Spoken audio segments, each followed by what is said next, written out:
یەکێتی نیشتیمانی کوردستان وەکو ئەرکێکی نیشتیمانی خۆی لە دوای ئەوەی کە ژمارەی توندوتیژی لە هەرێمی کوردستان و لە عێراق بەرەو بەرزبوونەوەیکی مەترسیدارە چێ وەکو ئەرکێکی نیشتیمانی خۆی هەستاوە بە کردنەوەی هەڵمەتێکی بەرەنگاربوونەوەی دژ بە توندوتیژی.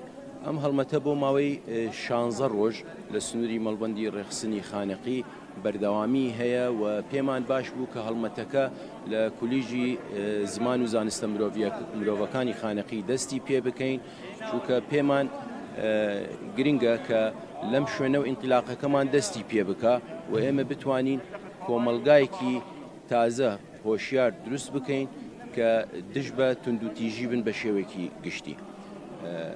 هەڵمەتەکە بۆ ماوەی 16 ڕۆژ دەست پێەکە، ئەمڕۆ یەکم ڕۆژە و 16 ڕۆژ بەردەوامی پێدەین و مەڵبەندی ڕێخستنی خانەقی کۆمەڵی چالاکی ئامادە کردووە بۆ ڕۆژانی داهاتوو و لە ضمنی ئەم هەڵمەتە داواکارین لە هەموو کەناڵە ئیعلامیەکان و هەروەها چالاکوانە مەدەنیەکان کە بەشداری لەم هەڵمەتە بکەن بۆ ئەوەی بتوانین توندوتیژی لەم وڵاتی خۆمانە کەم بکەینەوە یان پێمان باشترە ومێدی ئەوەشمان هەیە کە بگەینە ئاستێکی کە هەر بە تەواوەتی بنبڕ بکرێ.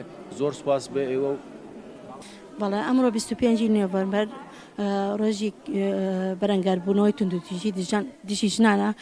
بێگومان ئێمە وەکو یەکەتی ژنان بە هاوکاری ڕێکخراوەکان و چالاکوانی شاری خانەقین بە باشمانزانی ئەم یەکگرتووە بۆ بکەین بۆ ئەوەی